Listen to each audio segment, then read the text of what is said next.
Welcome to the Missouri History Museum and Thursday nights at the museum presented by Washington University in St. Louis for St. Louis. I'm Ian Darnell, Assistant Curator for LGBTQIA+ collections at the Missouri Historical Society.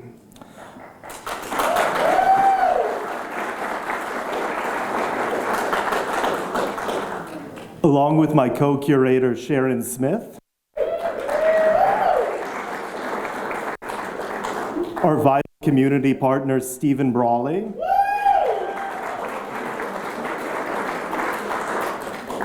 and so many other incredible people. I'm part of the team that brought you the Gateway to Pride exhibit.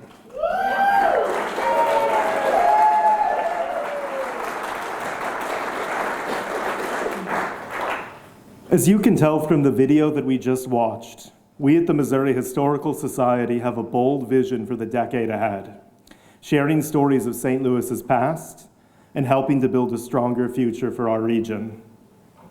We are committed to redefining what a historical society can be, which includes hosting programs like tonight's Global Pride History.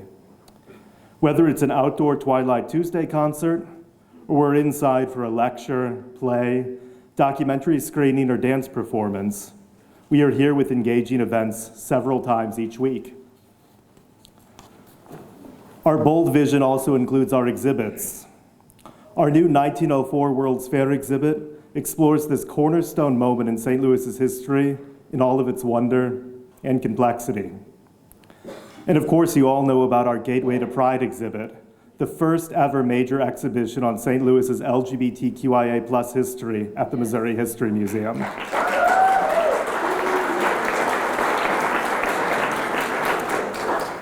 This year, we also opened up our new Sold on St. Louis gift shop in a new North Plaza, and we are developing innovative new ways to showcase our collections. But this is just the beginning of an exciting and redefining few years here at the Missouri Historical Society. We're just getting started. We're on a mission to introduce you and the world to a St. Louis you've never met, and we have so many exciting plans for the years ahead.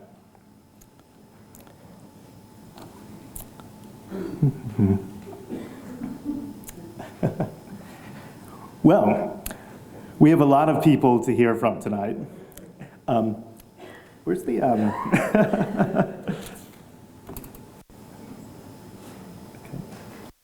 need this the list? No, not the list. The need to move to the next slide.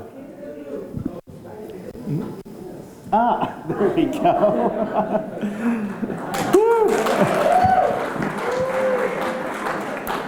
Well, thank you.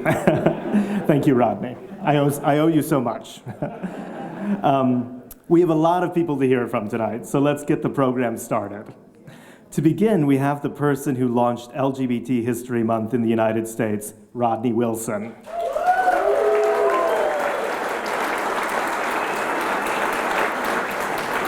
Rodney was born, raised, and educated in rural southeast Missouri. He has been an educator since 1990 and currently teaches at a rural community college an hour south of St. Louis. In 1994, he founded the world's first LGBTQ History Month, which he'll tell you more about soon. That year, he also came out as a gay man to a classroom of his students at Melville High School in South St. Louis County. His actions caused a stir, with local media coverage and a story on Dateline NBC. He was even the inspiration for a gay high school teacher on the ABC daytime soap opera, All My Children. And he is the subject of the documentary short, Taboo Teaching. In 2021, Rodney co-founded the International Committee on LGBTQ History Months with 30 others around the world, some of whom you'll hear from tonight.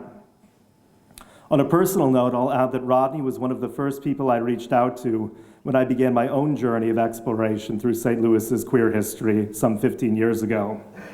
He's been a wonderful friend, advisor, and inspiration to me ever since. His 1994 article, The Seed Time of Gay Rights, Reverend Carol Curitin, the Metropolitan Community Church in Gay St. Louis, 1969 to 1980, was an essential reference for me while I was curating the exhibit and it remains a keystone piece of scholarship for anyone interested in the Gateway City's LGBTQIA+ history.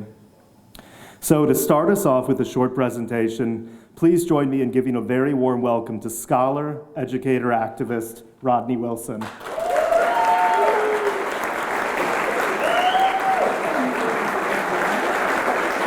Bravo. Thank you. My apologies, Ian, for having this clicker device.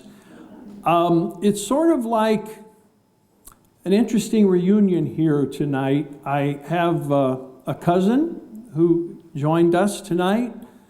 I have friends from high school, friends from college, a couple of colleagues, 3 colleagues from Melville High School, a couple of my former students at Melville High School, my first boyfriend from 1991, whom I've not seen in 25 years or more, but we did recognize each other. So thank you, everyone.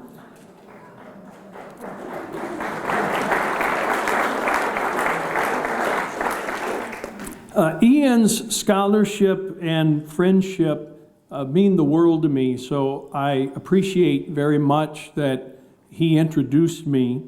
I want to thank the Missouri History Museum for everything that it does do in reflecting now all the stories, all the past, all the history, for putting a place at the table of this institution for everyone. Truly, you can find yourself here. And the Missouri History Museum, in so many ways, is just getting started. The St. Louis 101 walks, the St. Louis Minute programs, you'll catch occasionally a minute here and there on television. As you zoom through the commercials, you see a black and white image, you stop. It's probably the Missouri History Museum. So what they're doing here is extraordinary, and during the last couple of weeks as we've been pulling this event together, I have had enormous support from so many people here. Justin Smith and Josh Wolowitz, Adrian Sharp, Kirsten Riddle, for example. Of course, you always have to thank Sharon Smith and Ian Darnell for the Gateway to Pride exhibit. We have to thank, in addition, Emily Underwood, who is extraordinary at organizing all of these Thursday evening events, and she has been so helpful to me. Stephen Lewis Brawley, who makes all of us go to our attics and basements and open boxes and see what we might have to donate. I'm very appreciative of everyone. And tonight, I also want to thank these history makers. These are individuals who are in our audience now. They were in the Gateway to Pride exhibit, and they have moved the conversation forward. They have advanced the cause of human liberty and human rights. These are living history makers right here in the St. Louis area who have done much to make this a better place, a more warm and welcoming place for everyone. So their participation here tonight was essential and beautiful and inspiring. I want to point out too, Brenda Fraser and Patrice Billings. You saw their wedding dresses in the Gateway to Pride exhibit. Those wedding dresses were from 20 years ago, their first wedding in Colorado, before their second wedding 10 years ago in Iowa, because as you know, the progression of weddings for LGBTQ people changed. I know they're in the audience somewhere. Would you stand for a second? Happy 20th anniversary.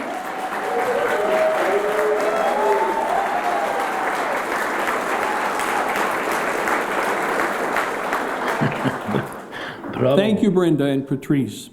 I also want to mention one person who came up from Florida to be with us today. He is a Missourian, born and raised, lived here about the first 25 years of his life. These days, he's living in Florida, and he is writing picture books. Writing and writing and writing and writing. Rob Sanders, this is LGBTQ+ History Month. If you're looking for some history books, I've purchased and read all of his, and they are wonderful. And they're not just for children. I learned several things in reading his books. And I know Rob is here. If you'd stand for just 1 second. Not sure where. Here we are.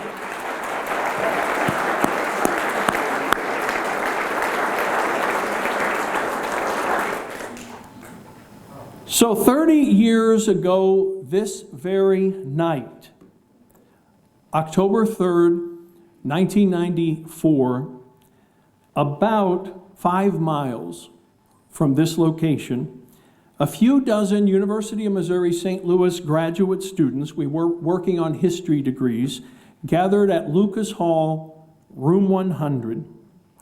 We were there to kick off a film festival organized for the first, then called, Lesbian and Gay History Month. 10 films were screened at that film festival on 4 successive Monday nights in 1994. Documentaries, Portrait of Jason, Word Is Out, Before Stonewall, Silent Pioneers, Common Threads, West Coast Crones, and Framing Lesbian Fashion.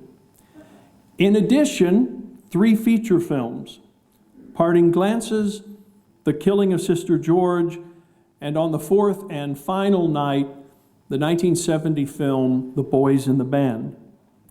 With the support of my graduate school professor, Gerda Ray, who was a mentor and that kind of professor we all want. She opened my mind to a whole new world. She gave her class liberty to learn what we were interested in, to take the study of social systems and social movements seriously, to analyze all of those wonderful things that were happening in the 1960s and 1970s and 1980s as different groups began to emerge and assert their right to liberty and independence and equality. She's the kind of professor that we all need. We were there that night creating an annual opportunity we hoped that in successive years would catch on at secondary schools, in colleges and universities, and in mainstream and the LGBTQ communities. Truth be told, we did not imagine in 1994 that the Missouri History Museum, for example, one day would host an occasion like this one, much less devote its time and its resources to the Gateway to Pride exhibit. This month's History Month, and all of our history months, exist because someone's story had been untold, left out, and someone felt compelled to make things right. The first History Month ever organized in the United States, the origin of all history months in the world, was founded in 1926 as then called Negro History Week. This man, Dr. Carter Woodson, the son of a formerly enslaved mother and father, was a historian and scholar whose lifelong mission was writing African Americans into a narrative that had been dominated by white people, white stories, and white institutions. It is not a coincidence that Dr. Woodson founded what we now call Black History Month the year after his textbook, The Negro in Our History, was banned from a black school in Oklahoma by the white school board that controlled that district. As the 20th century progressed, particularly after the Second World War, a wave of righteous unrest arose among many marginalized groups all over the world. Colonial yokes were thrown off. Second-class citizens demanded first-class standing. Multiple civil rights movements were born, and previously unstudied groups, unexamined groups, began to demand inclusion in the classroom, in textbooks, in governments, and in museums. And one identity group after another adopted and adapted Dr. Woodson's philosophy that their history is equal in standing to that of the majorities. And these newly awakened groups adopted Woodson's History Month idea. In 1968, for example, Latinos living in California founded National Hispanic Heritage Month. A few years later, Asian and Pacific Islander Americans inaugurated their own Heritage Month. The first Women's History Week was organized in 1978 in Sonoma, California. Indigenous groups in the United States in 1986 claimed November as Native American Heritage Month.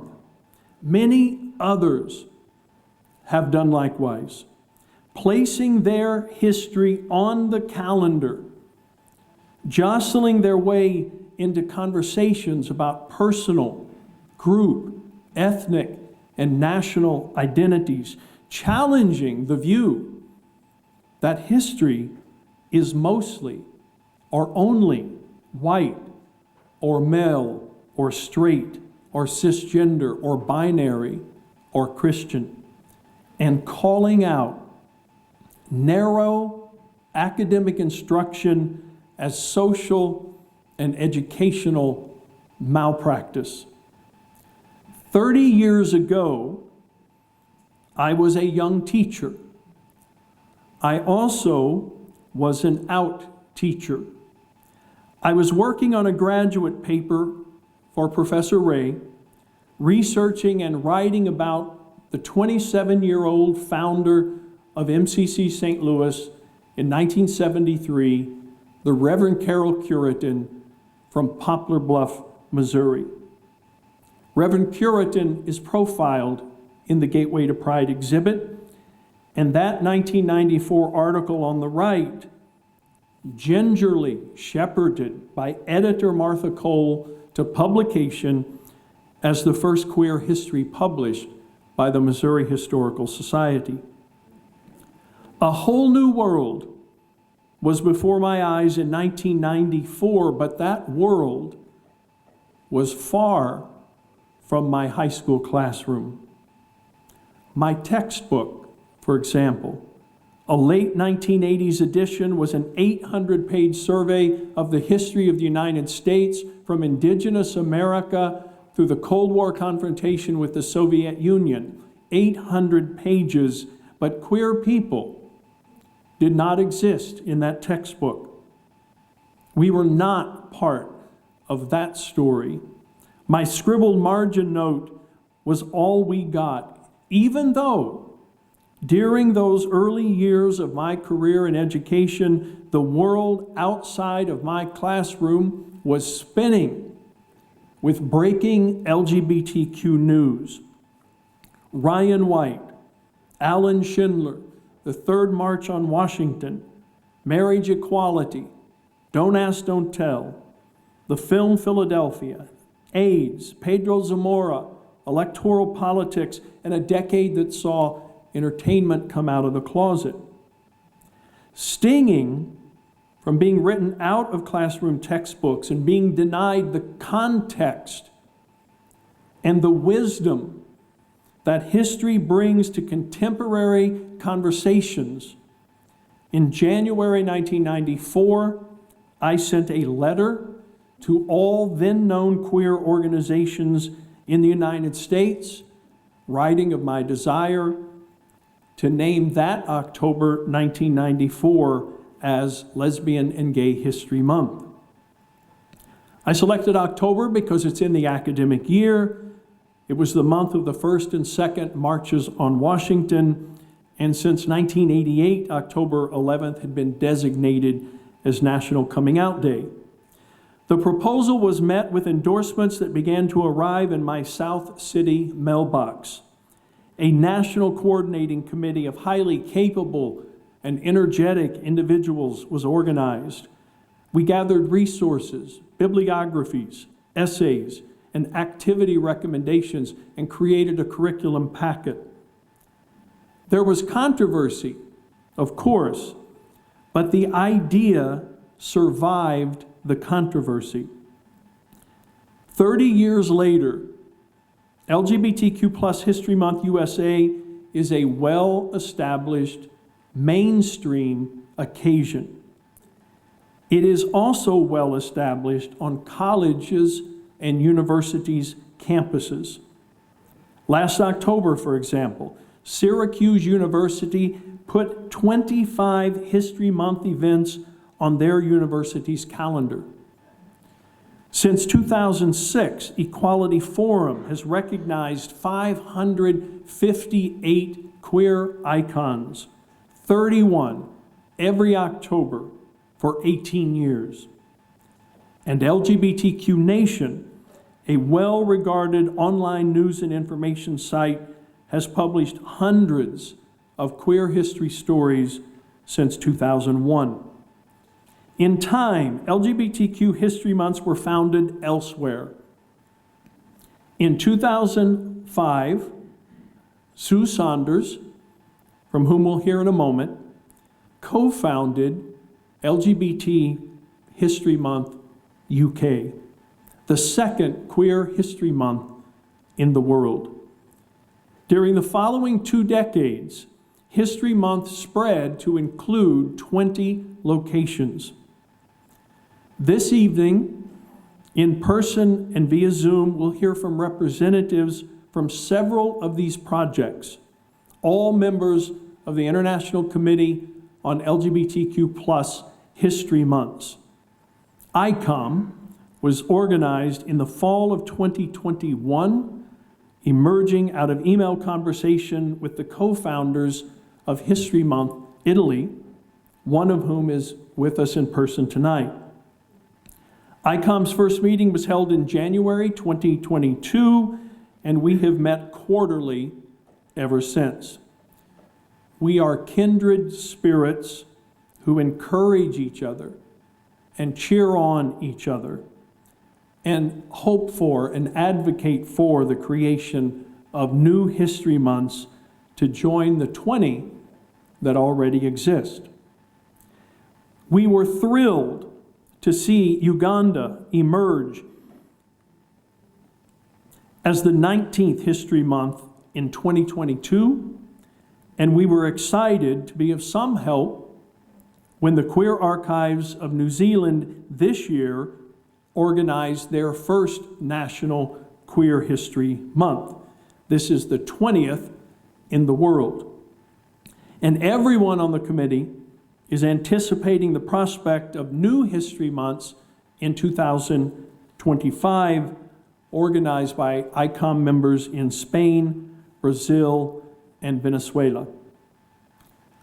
We are historians, teachers, activists, documentarians, and archivists within the LGBTQ communities of our respective homelands. We believe the world is better, stronger, wiser, more whole, more loving, when everyone's history is esteemed in the academy, in culture, in our memories, and in our institutions. These ones from around the world are magnificent advocates for peace, justice, education, and equality. And I am thrilled and thankful to call all of these people my friends. Allow me, please, to begin to introduce some of my friends on the International Committee on LGBTQ+ History Months, and we'll start with those via Zoom.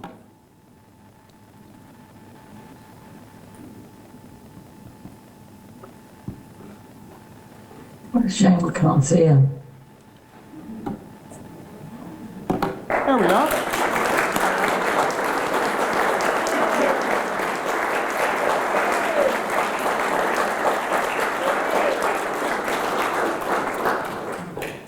First, I'll just say their names and where they're from, and they can give a little wave, and then I'll give a little better introduction later, although you have the full introductions in that handout. We'll start with Sue Saunders from the United Kingdom.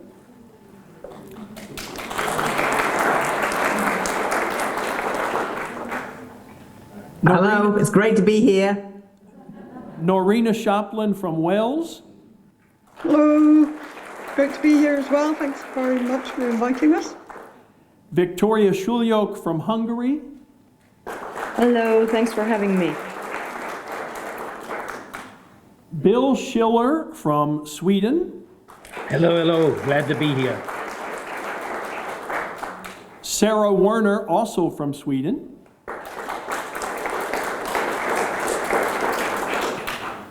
Keo Sumelt from Estonia. Hello, greetings. Miriam Binsliman from Canada.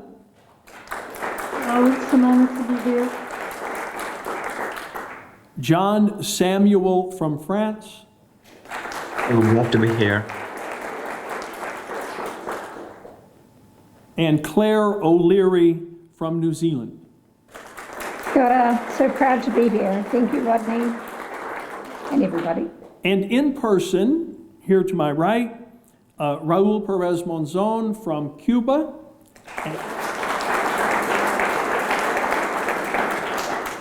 And Alessio Ponzio from Italy, Canada. We'll explain that.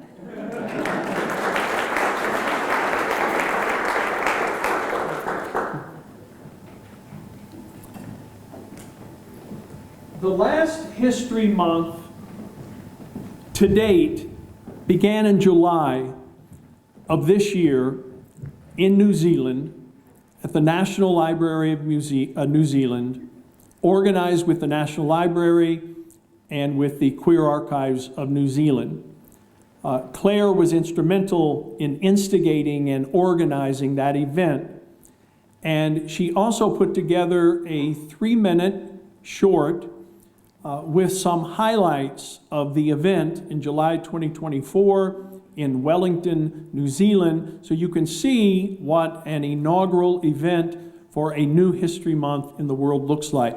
So we'll look at that now, and then we'll begin the conversation with our Zoom guest and with the two that are here with us in person. Yay, Ted. Way to go. Tuya kyaragi nuyetune kya papa tua nukueta koto ne karongo te motu. Kia ora koutou, ngā mihi aroha ki a koutou katoa.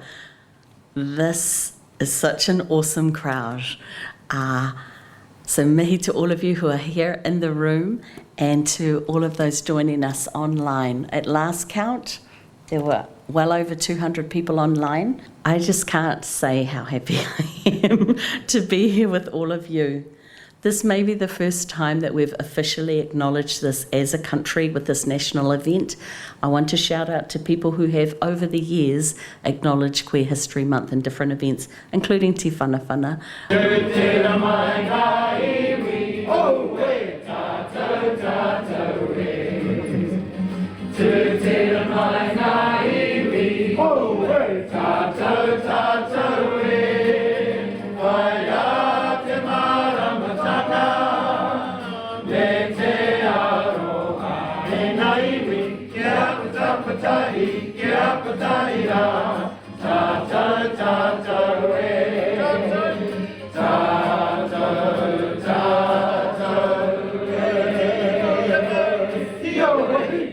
A kia ora to everyone present. I'm sorry that I can't be with you in person, yet it is a pleasure and a great honor to join you virtually at the happy occasion of the founding assembly of the first Queer History Month, New Zealand. And thank you as well to the National Library and to the Queer Archives for organizing this special and historic event. So I was asked to write a poem to acknowledge the passing of the Homosexual Law Reform Bill. So this is a double duplex. This is called Happy, Happy. I plead guilty to happiness by living against the law, casting daily spells to conjure new occasions for homosexuality. Homosexuals are not the danger spelled out in dusty, leather-bound books written by men who bind themselves to a fear that reduces joyful lives to dust. Some sit at the intersection of wrong love and wrong skin. I love when flesh intersects to form new holy bodies, even though church and state would prefer we suffer. Blossom into a state of grace. But what I want to talk briefly about is the time before I had language. We would say today, born female but lived as a man. And Lorraine's play about that person changed my life.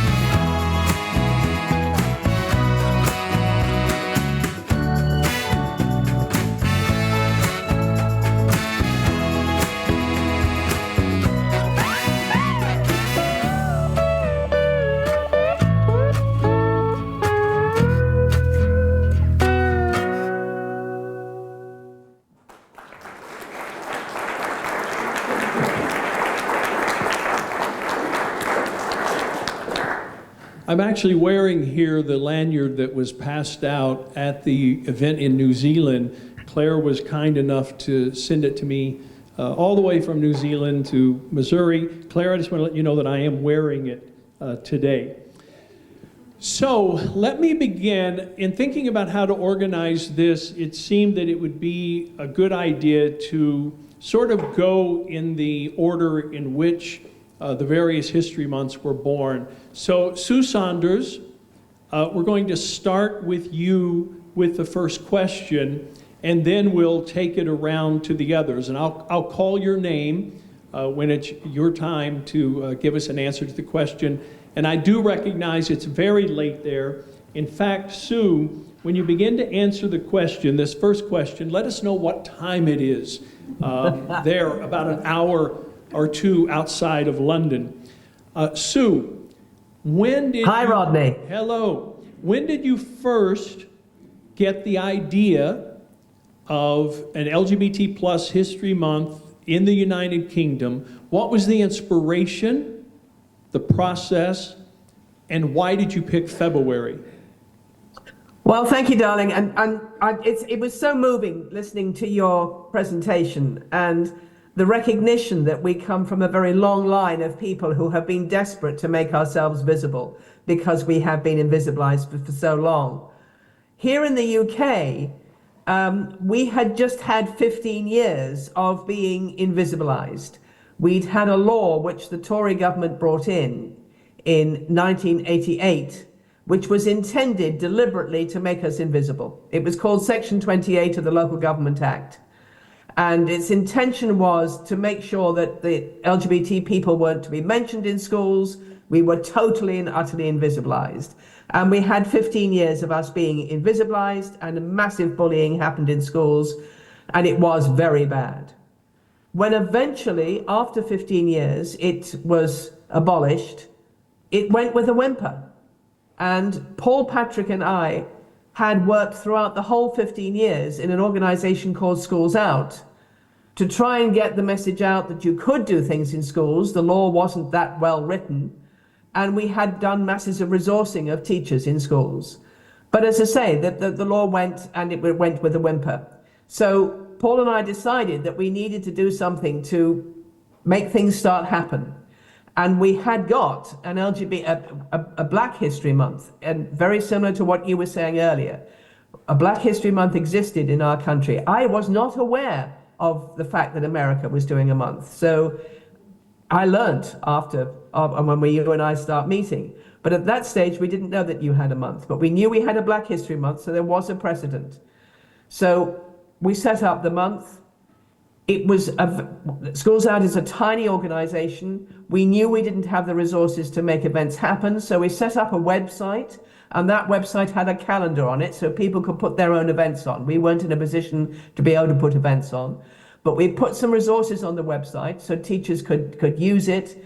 And we chose February because it was a quiet month in the school life, and it had a half term, and that was important to us because we hoped that libraries and museums might do something for LGBT History Month, and that parents and that teachers would see some things in those institutions and would then have confidence to take them back into schools. So that was its history. And we were thinking that, we didn't get a lot of support, I have to say. There was, like we had controversy, there were questions in the House of Commons. But we thought that if we had maybe 10 events around the country, it would be a success. We had over 100 on that calendar for the first year. And it's grown massively since then. Just like you were saying, lots has happened in America. In Britain, it is massively supported now and celebrated. And there are literally thousands of events now across the country every February. So it has grown. And I'm so grateful to all the volunteers. It is predominantly volunteers who make sure it happens every February. Thank you so much, Sue. Norina in Wales. Now, the UK has had a History Month since 2005, but in addition, Wales and Northern Ireland and Scotland have their own history months that are part of and separate from the United Kingdom. Can you tell us about the History Month Wales project? And in particular, would you also comment on your magnificent county timelines project? Oh, I was going to come back to that in the later question you were going to ask. LGBT History Month Cymru was set up in 2012, and it's in February, the same as the rest of the UK.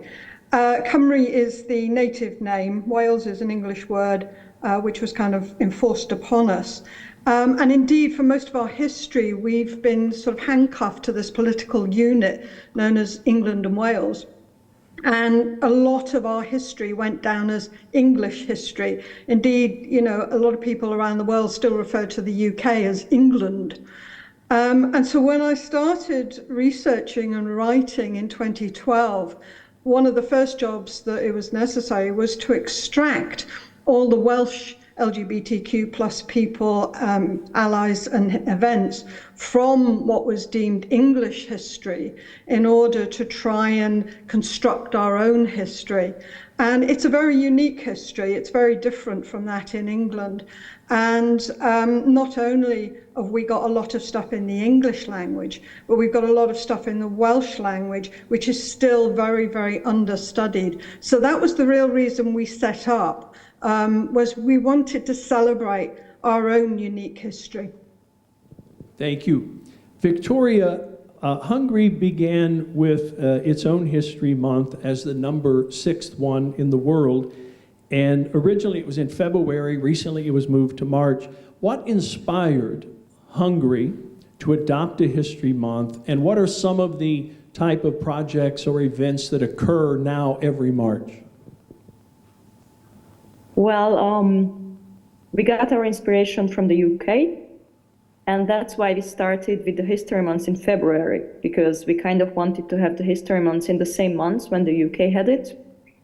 And then last year we moved it to March, and it had basically practical reasons, because the weather is simply better, so people will not get intimidated by the rain and the snow and the fact that it gets dark very soon. And we as organizers have more time after New Year's Eve. So that's the reason. And when we started 11 years ago, the History Months took place in 3 Hungarian cities, in the capital, Budapest, plus 2 other cities. And right now it's a lot more cities. And it's quite important to us because Hungary is very centralized. So even though it's a very small country, not only compared to the US, but even in Europe, it's quite a small country. But since it's very centralized, it's important to us to be able to bring the History Months programs to other cities. And it's 2 o'clock in Hungary, actually 1:15, So Rodney, if I did not answer your question, please ask again. You did an excellent job for so late or early in the morning. Thank you, Victoria. Bill Schiller. Bill Schiller was born in Chicago and raised in that area and lived in the United States for many years. But he's been a citizen of Sweden now since 1970. He's lived there since 1970. Bill, if you would please, I think some might be a little interested in how an Illinois boy has now been in Sweden since 1970, and then also, of course, comment on your involvement in founding what you call Nordic Rainbow History and Culture Month. Okay, I'll be very brief. Right after university, I went into the Peace Corps. They sent me to Peru. And at that time, we hoped if you were in the Peace Corps, you didn't have to go to the military. But as I was there for a year and was making a bit of trouble with the bosses who were not very good, in the meanwhile, they started to take Peace Corps workers to the military, drafting them out of India and Pakistan and Peru. And we thought, what a dumb government this is. Train somebody, you send them to the slums of Peru, and then suddenly you push them to Vietnam. So I refused to continue with the Peace Corps, and I left. They threw me out of the country because they didn't like a troublemaker, and they put me back in again because I said, you have no right to throw me out. Anyway, after a while, I started to look for some kind of asylum, and Sweden was one of the very few places that took American war resistors and deserters. Nobody else wanted us. And that time, Sweden was very generous. And I came in 70, and I worked for a while in the anti-war movement. And then after a while, my gay colleague said, why don't you come and work with us? So I did, for years and years and years. I want to say that the reason we have a Nordic month, I blame it totally on the Hungarians, because I went to Britain to see the month there, and I said it's a big country, Britain, compared to the small countries of the Nordic area. They have subsidies, they have sponsors, everything seems to be rolling along. We could never do it. And then someone invited me to Hungary. I came there for one of the months, talked a little bit about Nordic culture, and I realized it was a small group sitting in the university room for their seminars. I said, if they can do it in Hungary, we can do it in Sweden. And we didn't want to do it alone, so we invited the Estonians. You're making a wonderful film festival. Will you be part of us? And the Danes have been doing this for 40 years, a Danish LGBT film festival in Copenhagen. And I said, can you be part of us? Because we don't have the energy or the capacity to do a whole month by ourselves. But 10 or 11 days we can do. And we do it every year. We try to also include other Nordic people in films and guests and Finland and Norwegian films to make sure it's really Nordic. We believe the Baltic countries are indeed part of the Nordic area, and we're very proud of them, even though they're also small countries. And I think the only film festival that you'll hear about from KO is in Estonia. The others haven't caught on yet. But that was our Nordic idea. And since I say this for the Nordic, Swedes, many think that the EU is heaven, and they kind of forget about the Nordic. But we, foreign-born, we believe the Nordic is a beautiful concept, and that's why we make a Nordic month of history and culture. Thank you, Bill. Appreciate it.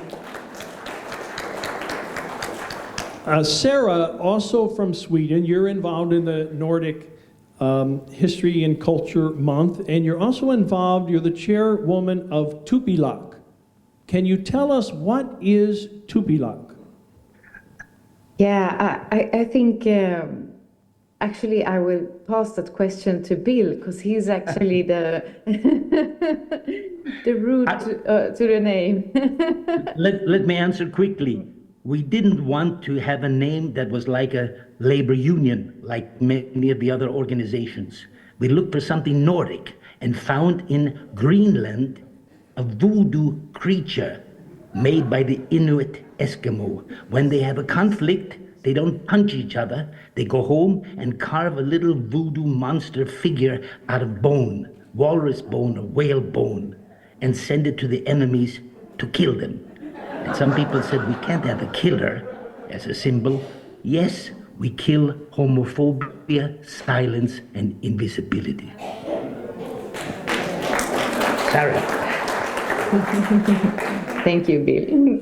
Bill, No, you're stealing the show here in St. Louis.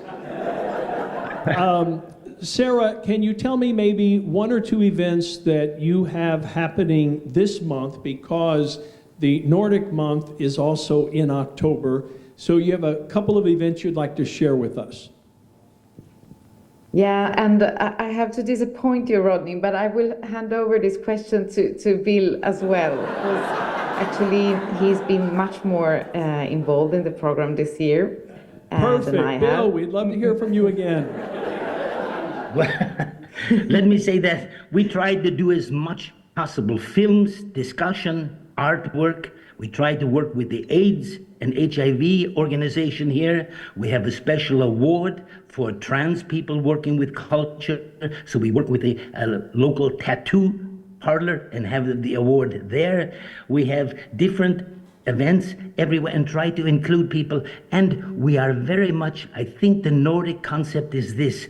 You don't have to be Nordic to join our month. We've got 2 Japanese people coming here. We have sometimes British people like Sue coming to us. You don't have to be Nordic to join us. We love to have Italians and Spanish, and if we don't catch you, we get you on a Zoom. Thank you, Bill. Keo, you're part of this Nordic History and Culture Month. What are you doing in Estonia this year as part of this celebration? Yes, hello to everybody. So first of all, it's 3:20 a.m. in Estonia, so it's quite a morning already. But I'm happy to be here. Yes, thanks to Bill, we are part of this Nordic History Month, which is great. This year, actually tomorrow morning, after 6 hours, there will be starting our film festival, Festart, which is, as Bill mentioned, the only annual LGBT film festival in Baltics. And yeah, as every year, we are trying to offer the best LGBT movies from past 2 years.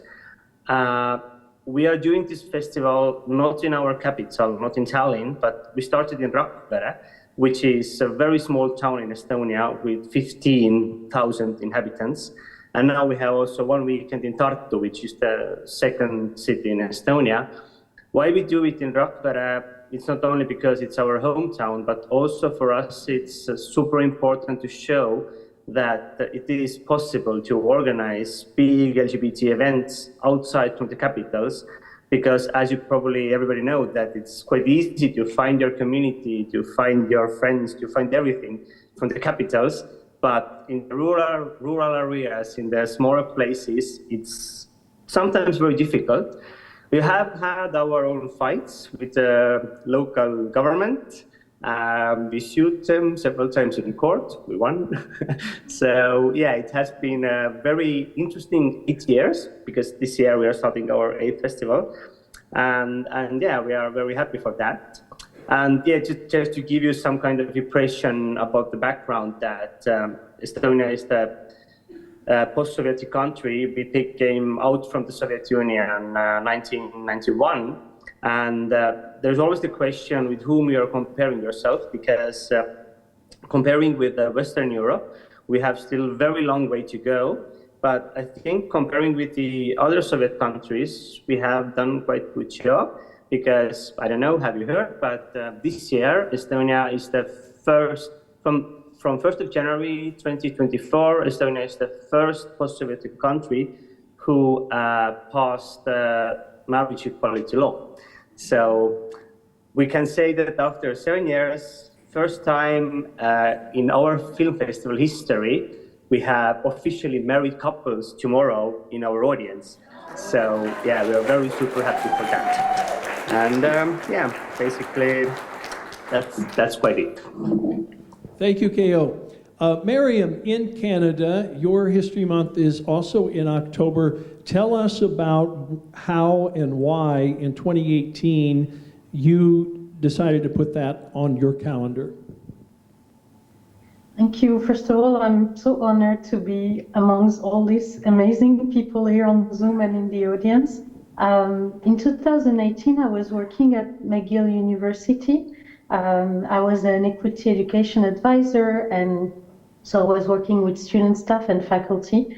And I was noticing a lot of homophobia, transphobia on the campus, a lot of misinformation, just a lack of knowledge surrounding 2S LGBTQIA+ history. And so there was at McGill and in Montreal, at the time I'm located in Montreal, Quebec, there was Black History Month that was celebrated. There was also Indigenous History Weeks that were celebrated, but there was nothing for the LGBTQ+ communities. So there was a huge gap. And I knew, because when I was a baby activist, I had heard of all the work that Rodney had done and the first History Month, and that's why I wanted to align it in October so that it aligned with the US ones. And so I suggested that to the administration. That gave me basically a pilot year. With a ridiculous budget, and it had to work, and so the response was more than we could have hoped, with amazing colleagues, students, staff, everyone really, people from the community sector, because we didn't want it to stay within academia, because it can be a really closed space, so we really opened it to activists and people from the community in Montreal, in Quebec, to attend all types of events and create those spaces of connections and belonging and learning for people who wanted to learn more and be better allies. And so that was very important. And when COVID came, actually, we went online. And so it allowed us to connect with even more people across the country. And we saw more and more organizations joining. And I cannot not mention also my colleague Alessio, who is in the audience with you tonight, because Alessio has been incredible in just revitalizing the movement. He brought so much energy, connection to push the movement even forward. So I'm so grateful to also have had Alessio on board. And just show how much these months are needed, especially right now across the world. We're facing a lot of I want to say, not backlash is not the right word, but like regression and hate and transphobia. So these months are so important to have. Thank you, Miriam. Speaking of your colleague now on the History Month Canada team, Alessio Ponzio, who's here on the stage, was part of the founding group of History Month Italy in 2022. So Alessio, what was the inspiration for History Month Italy? Why did that happen in 2022? And why did you choose April to be your month? Yeah, so thank you. I'm so happy to be here and to see everybody. So I'm not part anymore of the Italian team, so because I'm working together with Miriam, but I was one of the co-founder of LGBT History Month Italy, together with Chiara Beccalossi and Sylvie, who are now the representative also in international committee. Everything happened basically because I was working in the US, Chiara and Sylvie were working in the UK, and so we had the experience of the LGBT History Month in the US and the LGBT History Month in the UK. And so we were working on other projects, and so it was during COVID, so we started having a conversation on the internet, And we actually decided to launch, this event. And also, it was the 50th anniversary of the very first demonstration in Italy. It happened in April of 1972. It was the very first demonstration organized by the gay organization Fuori. And so it was just a way to have this event in April because of that, event. And 2022 was the 50th anniversary. And so we thought it was really the best time and the best month to launch this initiative. And then I've been working together with Miriam in the last couple of years now that I work in Canada. And so I decided that it was time to do something for Canada and revamp History Month Canada, and it's actually working. I'm super happy about what is going on in Canada at the moment. And there would not be an International Committee on LGBTQ+ History Months without Alessio, because when I was having an email conversation with the co-founders, I said, we need an international committee, and within about 10 minutes, he agreed, and then he and I started brainstorming. So if the idea had not been met with your enthusiasm, that would not have happened. Speaking of the International Committee, Raul is a professor in Havana, Cuba. He's currently in a fellowship program in New Jersey. But Raul, I remember I somehow stumbled upon you on Twitter or something, and I said, this person is a professor of history, this person is gay, and I cold emailed you to say, have you ever heard of LGBTQ History Month? Have you ever thought about one in Cuba? So why did you feel it was the right time, and why did you pick the month of May? Yeah, good evening, everyone. Thank you for having me here. Well, we was talking in Turin, that was the first time, and it was the right time for Cuba because we was in the middle of the debate or post-constitution, because that year we started to debate the possibility of have the equalitarian marriage in Cuba.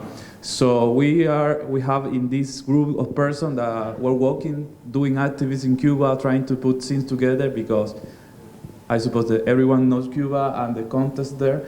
And when you touch me on Twitter, I say, well, this is the perfect moment, and this initiative can bring like energy to the group, because everyone was focused in the present, the thing that we need to do now.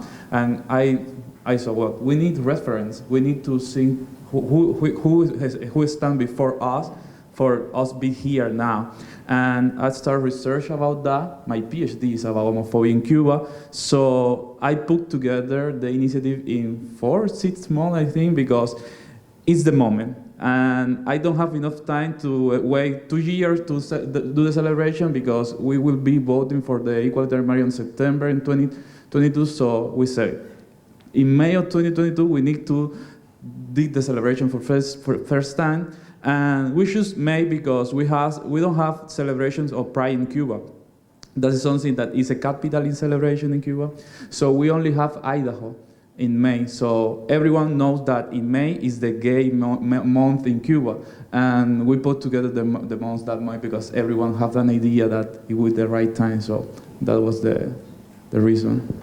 And it was very successful. That first year in Cuba was very successful. You had a lot of events at your university and at others. Yeah, it was difficult because we received the support. At that time, we have the support of some institutions in Cuba, but we started working with independent activists in Cuba, and that's a problem in Cuba. So the university said you can use the campus, and we translate all the celebration to outside the university. And it was a good idea because everyone wants to be part of that. It was not only an academic event, it was a celebration. And that was like the start of our celebration there, yeah. Thank you, Raul. John, your celebration is a little unique because John Samuel was born in India, but he lives in France. He's associate professor there, and he's a big contributor to Wikipedia, Wikimedia projects. So, John, when you decided that there needed to be a French language history month, you ended up taking it in a slightly different direction. Can you talk about why that happened and why you chose the month of June? Thank you, Rodney. First of all, I'm very glad to be part of this conversation. It started back in 2019, I guess, when I was actually very active contributor on Wikimedia projects like Wikidata. And so I knew that there are a lot of things that are not being described about the LGBT related topics. So as a data scientist, I could see that, okay, there are many topics that people write about, but the topics related to LGBT are missing on many of the other language Wikipedias. So in 2019, what I did, I said, okay, let me do it as a challenge. And I was inspired by the LGBT History Month of UK. So I started tweeting during this period of time one topic every day. It could be like about a judge who made a contribution. It could be about an institution. It could be about the flags. It could be about people. And that was the moment that I said, okay, I will do one contribution at a time and then I will write about it. And then what happened that I started having conversation with Rodney. I knew about the International Committee of the History Months.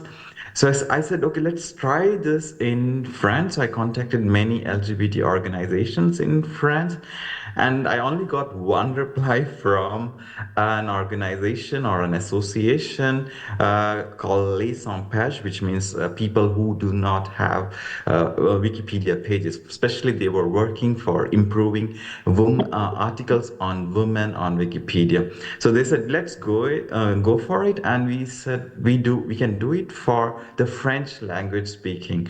And that's how we started the LGBT History Month Francophone version. So it's about like people in different places of the world where they speak French as one of the languages.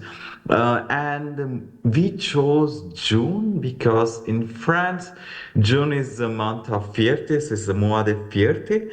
And so we have lots and lots of events. So we said, okay, let's try to do this in the month of June because people will be excited, people will have lots of things to contribute. They can share photographs and etc.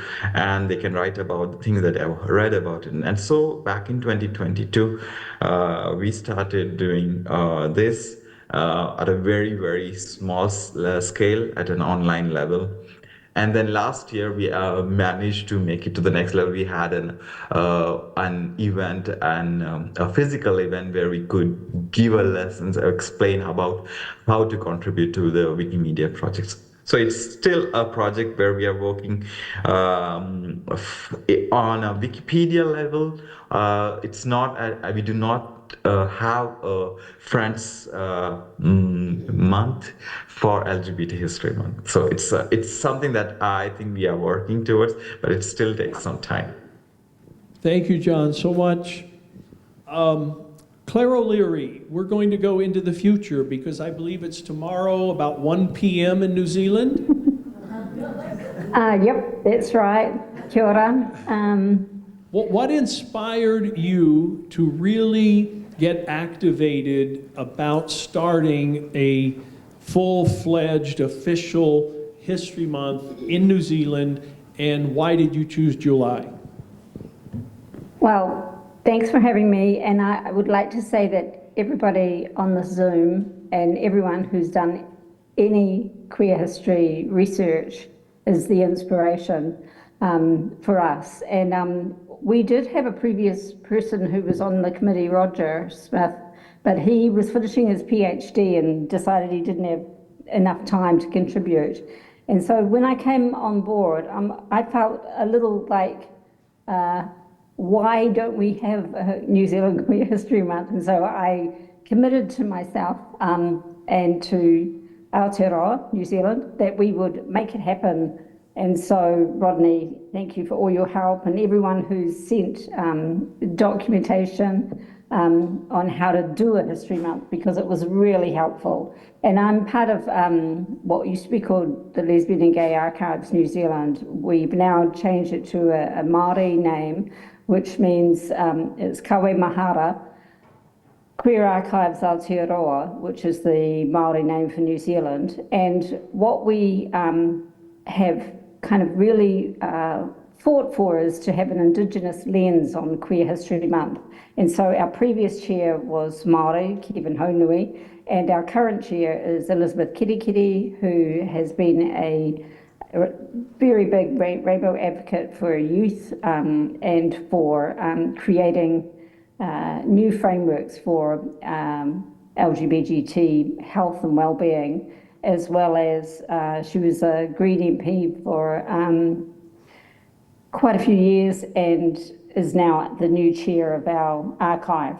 So I felt like something was missing and we needed to have our own Queer History Month. And so all of you have been the inspiration for that. And we decided on July because that was when the homosexual law reform passed on July 9th, 1986. And many of my colleagues and friends were part of that, as well as me marching along to become validated in society, I suppose, but also to really stop the homophobic abuse that was happening not only in the gay male community, but as allies, lesbian, queer, sex workers, Indigenous people. So, you know, the whole concept, which is very well known in our community now, is that nobody's free until we're all free.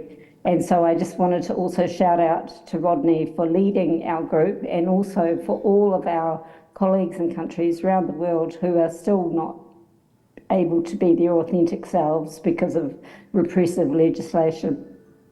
And leaving on a positive note, we had an Irish symposium at the Irish Embassy in Ireland for the first time, dedicated to the rainbow community last summer. And as an Irish Catholic lesbian, doesn't always go in the same sentence, it was amazing to see that people can change and people can be embraced, and that it's only fear of the unknown that makes us be so divided. And so I just want to shout out to also the Cook Islands, who worked very closely with the church leaders in the Cook Islands in the Pacific to change and get their homosexual law reform bill passed last year. And so that was celebrated at the Irish Embassy as well. So some of you may see that there are also, there's been some, a gay judge appointed to the Tongan community, which has caused a big homophobic outcry. So there's still work to be done, and I'm glad to be part of an international committee that is dedicated to that. So thank you so much. Very exciting. Thank you, Claire. You might remember last year in October, Azerbaijan and Armenia had a border skirmish. They are both former republics in the Soviet Union, and as a result of that, History Month in Armenia was canceled, the events they had planned. So sometimes outside events impact what's happening. In the United States, for example, we have many state legislatures that are attempting to pass all sorts of pieces of legislation that are anti-LGBTQ, particularly anti-trans, don't say gay, and so on. So things happen that sometimes impact our history months. Now we're down to the last 25 minutes, so I'm going to ask all of you to keep it under 1 minute. Can you say something in your country in regard to the current state of LGBTQ people, legislation, and so on, that is impacting the ability to have a History Month that could be even more successful? And Sue, we'll start with you. Thank you. It's been amazing hearing everything. I mean, I'm sure the worldwide right has been profound, and we have just had a change of government. But the government previously has been very anti-LGBT, particularly anti-trans. We've had serious cultural wars, and it's been highly problematic. We've also had something called the Cass Report, which has been very anti-trans and has had an effect upon stopping puberty blockers. So that's been highly problematic. They also came up with some guidance for schools, which frankly was bullying. It was saying that teachers couldn't actually use the correct pronouns for kids. Now, it was guidance, but like so often happens, it was misconstrued. Same thing happened with Section 28. It didn't actually affect schools, but everybody thought it did. So we had 15 years of silence. The guidance came out, and many schools thought that they had to actually do what the guidance said. It hasn't been passed yet.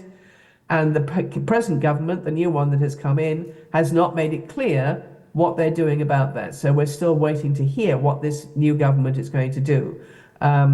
We're waiting with bated breath. Unfortunately, we have a gay man who's a health minister who has not walked very far forward around trans issues and health. On a good thing, I would say that our teachers' unions have done brilliantly. And we now have our teachers' unions doing great work. And we've also got movements within the commercial world and within the theatre world and within culturally. And I think the cultural work that LGBT History Months do across the world is crucial, because you can have great laws, but if you don't have the culture backing them up, then it's not going to work. So the cultural work that LGBT History Months have given birth to has been phenomenal. And I'm very grateful to all the people who make that happen. Thank you, Sue. Norina, under a minute, please. Any challenges in Wales? Still lots of challenges around hate crime and rising of the far right and that sort of thing. What we're working on at the moment is we've developed a timeline for every county in Wales. I think we're the only country in the world to have this, in order to promote local knowledge. And we want to raise awareness of local people and get away from mainstream narratives.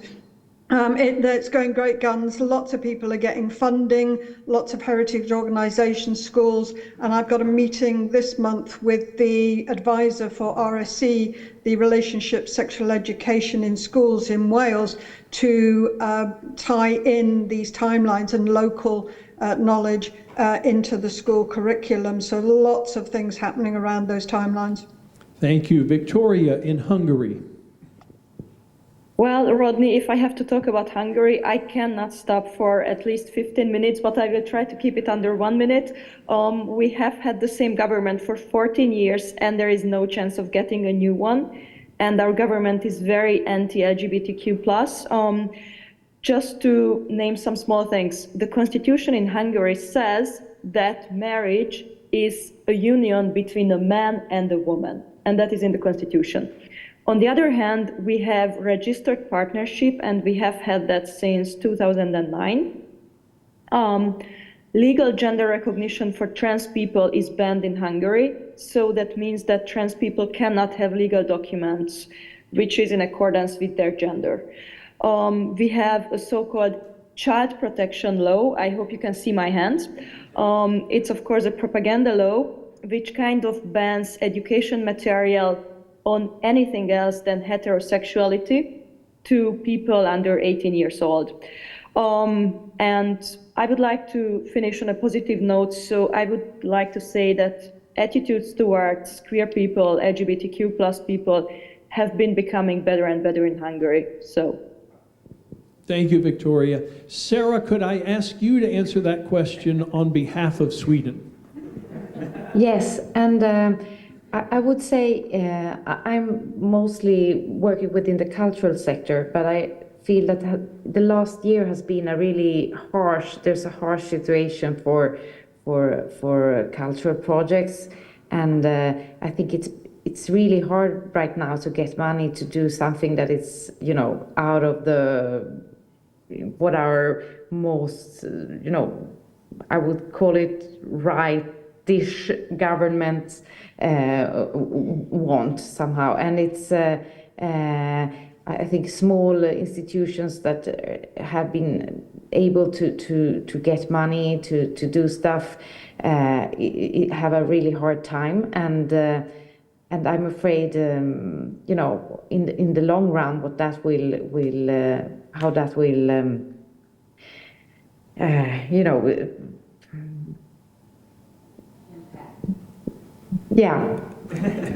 what impact it will have on more initiatives, cultural initiatives that are pro LGBT+. and stuff like that. But hopefully, I hope we get another government in a few years. So I hope there is some, change ahead. Thank you, Sarah. Thank you. Am I getting an indication that Ruby is present now? Okay, I don't see. Yes, I am present. Okay, I don't see Ruby on the screen, so I didn't know. Thank you for that alert. Ruby is in Uganda. Ruby was in Sri Lanka today at a women's conference and was flying back to Uganda. I don't know if Ruby is actually on the airplane, but Ruby, are you there? Yes, I'm Hi, here. Ruby. So good to see you. Hi. So good to see you too. Ruby, I know it has been an ordeal for you to make it here, so thank you. Would you tell us just a little bit, in 2 minutes, a little bit about the History Month Uganda project you started in 2022, and also, please, Ruby, would you tell us a little bit about the enormity of challenges in Uganda? So it is a good morning on my end. I'm incredibly happy to be here today and part of this year's Pride Month event at the Missouri History Museum. It's an honor to stand in a space that celebrates both the history and the future of queer rights. Forgive me, I will use the word queer for just this meeting due to the fact that I'm not in a safe space.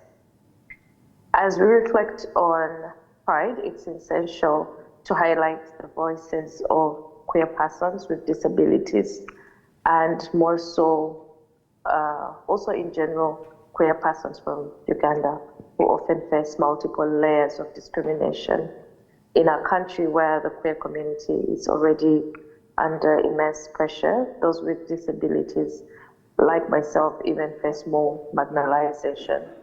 They face additional barriers, not just in accessing spaces and resources, but in being seen and heard within the queer and disability rights movements. During this time, we also recognize the growing movement of collective care that is taking place nationwide and globally, but we do know that still much more work is needed. Like some of the previous speakers before me have mentioned, we do need to have a unified voice. We've also seen discussions in Africa, but also the rise of more anti-rights laws within different parts of Africa that are being copied and pasted from my country. This initiative emphasizes the importance of community support, solidarity, and shared resources, acknowledging that our strength lies in lifting each other up, but above all, also continuing to share love, more and more love.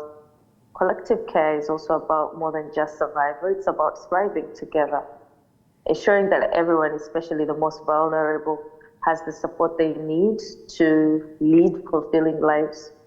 The organization that I lead, Diverse Empowerment Foundation, we're committed to amplifying voices, but we have resorted to using the power of just social media for most of our members and other fellow activists. We are pushing for accessible, inclusive spaces where everyone, regardless of ability or identity or gender identity or orientation, can celebrate their true selves, their true authentic selves. And we've also seen our unified voice, like the Convening for Equality, CFE, that we're also part of, do a lot of work and do a lot of social media advocacy. But we do also call out different parts of the world to join in together and just have one unified voice, because if we are all running different campaigns or championing one sector and leaving out another, it means we're just divided, which means that those who are coming for us are just continuing to push their agendas, but more so creating the divide and conquer method, which will just let us see more of these laws being created in so many countries.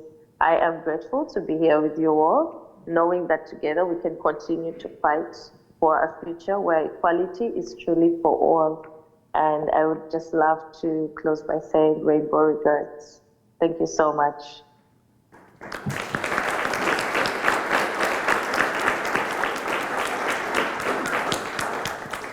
Ruby, of all of us involved on the International Committee, you have the most difficult circumstance. All of us on this committee are incredibly privileged in comparison, and you motivate us and you inspire us, and we know that you love us and you know that we love you, and the process you're going through and others in Uganda is almost impossible to believe. But you have friends here, and we know you're our friend also, and we watch what happens there with incredible consternation and sadness. But we're happy that you're strong and powerful, and you keep moving and you keep standing up. So thank you, Ruby, for inspiring all of us. Thank you so much for also creating a platform like this. Thank you so much, Rodney, for initiating that first conversation with me and with Diverse. And I'm so grateful that we also get to be part of this unified voice, but also we get to celebrate the amazing works and achievements, even as we speak of the difficult times that we're going through in all our different socio-political environments, and learning from each other. Thank you so much. Thank you. So we're down to a few minutes. I would like to see maybe if Raul would want to comment for 35 seconds, 45 seconds on conditions in Cuba that are affecting the LGBTQ community. Yeah, so difficult. I in the same situation that Victoria, because we have in the same government for 64 years, and that's a challenge. But see, even with all the advance in the last year in all the LG rights, it's not in my language, is lesbian and gay right, because the rest of the alphabet is out of law. We have facing a lot of challenges with fundamentalist groups in Cuba that has pressure in the government, and we don't have educational policy. So even if we have all these laws that protect the gay, the lesbian, people don't know how to use it. So if you go to a lawyer, they don't know how to use it. And that's a problem that we have. So we need to work more in education, in the people know their right, and in trans right, because we don't have any support for the trans people in Cuba. We don't have any law, any system that protects. Is an interpretation of law who protect trans person there. And we need to push the government for that. That's our challenge today. Great, thank you. All right, this will be the final question, and it's a true speed round. So 30 seconds each, please, 45 at the most. Can you tell us an event in LGBTQ history in your country, or a person in your country that you think most Americans don't know about and we should know about? An event or a person, 45 seconds. Sue, we'll start with you. Hi. Well, I think if I've only got one, I'm going to talk about an amazing black doctor that we have called Cecil Belfield Clark, who was a GP, general practitioner, in a suburb in London throughout the entirety of the Second World War, in a place called Elephant and Castle. And massive bombing was happening. And ironically, his building was sort of left in a whole area of being bombed out, and he carried on and was a very important doctor to the community. His partner was his secretary. So often our relationships are hidden and we call our partners different things. But he has now been recognized. We have a blue plaque now up in the area, and he is celebrated. And I think that's very exciting that we often know about artists and musicians but as LGBT people, we are everywhere and we do everything. And I think it's very exciting that we actually recognize that here he was, this amazing doctor who supported his community and also worked with black people and made their lives a lot more better as well. So Cecil Belfield Clark, he's on our LGBT History Month website along with lots of others. So look him up. Thank you so much, Rodney, for tonight. Thank you, Sue. Norina Wells, something we don't know or someone we should know. Catherine Phillips. Quite a lot of American academics know about her. They've written about her in the past. She was a 17th century poet and wrote openly about her same-sex relationships. She is an extraordinary woman who achieved many, many things. She was the first woman to have a play, commercially play. She was one of the first translators. She was first in just about everything. I've just written a book on her. It'll be out next year, and there'll be lots and lots of stuff about her. So expect in a year's time to see loads of things about Catherine Phillips. Thank you so much. Victoria, Hungary. I'm going to pick a woman. Her name is Rita Antony. She is a bisexual feminist in Hungary, and she has had lots of workshops during LGBT History Months in Hungary on different topics related to feminism. And I'm totally sure no one in the US has heard about her. Thank you, Victoria. Bill, I know you have many. Pick one, please. Okay, listen, we have 100 to show you that I'm sure the Americans don't know. I'm going to send you a list, but I have to do something in my 3 seconds left. We have many awards that we give out during the month and during the year. Sue has received, Kayo has received for his film festival, but I want to say to honor this 30th anniversary, we would like to give our Golden Tupilak 2024 to a teacher of Missouri who started the month and then had the nerve to make it international to 20 different countries. He deserves the Golden Tupilak 2024. Thank you. Thank you, Bill. It is an honor. I spoke when Sue was awarded the Golden Tupilak, and to follow in her footsteps is always an honor. Sarah, do you have someone you'd like to mention? I'd like to mention the writer and the translator Eva Alexandersson. She was actually one of the first openly gay women in Sweden that wrote a book about lesbian love that it didn't turn out too bad, if I should put it like that.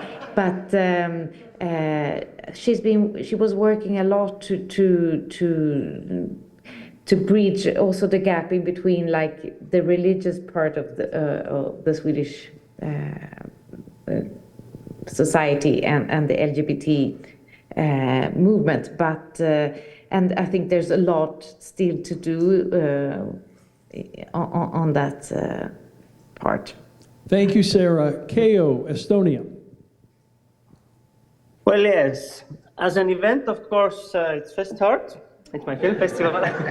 But as a person, I would mention Elisar von Kupfer, who is a Baltic-German artist from 1930s.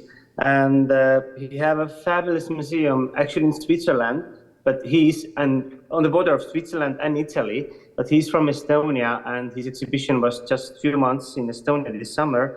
And like being in 1930s, this Baltic German being out and proud and doing all his art, it's just fabulous. Thank you. Miriam, Canada. Okay, I'll try to keep this brief. In Canada, I don't know if you've heard, but we had what we called the purge. So between the 50s until the 90s, actually a lot of the public servant, people in the military, they were just harassed and discriminated against and fired from their job. And so it took a lot of years and a lot of activism to actually get a settlement, get excuses, and now there's a monument. I wanted to finish on a good note. That was sponsored by the Canadian Museum of Human Rights with an exhibition to talk about that, because it's important to remember our history to understand that our rights can be taken also at any moment. So the purge is here, and there's even a fund to continue supporting initiatives to fight homophobia and transphobia. And maybe just a second fun fact, actually the International Day Against Homophobia, Transphobia and Biphobia was created in Quebec in 2003, originally. Can I just add one thing about the purge? Of course. That I think is very important to say that there was a lawsuit that was actually won in Canada in 2018. And so the government had to pay $145 million to the people, to the survivors of the purge. So now actually people in Canada can apply for funds for their research. There is this purge fund, and actually they support research. And so there is going to be this exhibition that is traveling through Canada. And in October is going to be in Edmonton at McEwan University, and then is going to keep going around, and has been organized by the Canadian Human Rights Museum. It's very important because they're really giving a lot of money to be sure that people know more about the purge, because it's something that maybe many people do not realize it was very big in Canada. Thank you. Raul, someone or something in Cuba we need to know I about? was thinking and trying to find someone in English so you can know about the Cuban history, Cuban gay history. So I have two recommendations. The first is one archive that is here in New York, and he's put together for this amazing trans woman, Librada. It's Cubano Queer. It's an archive about the Cuban rats and everything, so you can find a lot of sources there, and you can consult it on Instagram, and it will be a website. And I want to recommend you to read a novel. It's Before the Night Falls for Reinaldo Arenas, so you can find it in English, and you can know about the struggle of the gay persons in Cuba, so that's my recommendation. Thank you. John? Yeah, I would say there's an event called Economics. This is more about a film festival in the Cure Film Festival in Lyon, and I think I would really suggest that as a thing that I think that you should do. Thank you. And Claire, New Zealand. Kia ora. I just wanted to mention, you can't see her, but Georgina Bayer. She was the very first trans ex-sex worker to become a mayor of a small rural town, and then she went on to become a Labour MP in the Labour coalition government, and she passed away this year, but she was a great trailblazer for the trans community and also for the sex worker community, which just celebrated 20 years of decriminalisation of sex work in New Zealand. So thank you. Thank you. Thank you, all 10 of you who came in over Zoom. I'm guessing, KO, it's about 4 in the morning now. You're very tired. You have... Rodney, can I share one name from Uganda, please? Oh, is that Ruby? Yes, please. Oh, I beg your pardon, Ruby. I thought you had gone off. Please, yes. I would like to share a name. Nanyunja Gussie Brenda, a lesbian from Uganda who won the Hivos International Activist Award 2023. And right now they are in asylum, but they continue doing a lot of advocacy work around queer disability inclusion and what it means to work at the intersection of being queer and also living with a disability. And next year they will be publishing a biography about everything they've had to go through as a paraplegic, but also as a lesbian. Thank you. Thank you, Ruby. Safe travels back to Uganda. And thank you to everyone who came via Zoom. We are an international community, after all, found in all locations and all times. So coming together here tonight with all of you was a great blessing for me and for everyone in this room, and the two who joined us from Italy and Cuba, Canada now, and Cuba. Thank you. And thank you to the Missouri History Museum, and thank you to everyone who came out tonight to hear from these incredible people from around the world who are working to make the world a better place where all history is equally recognized. Thank you. Thank you.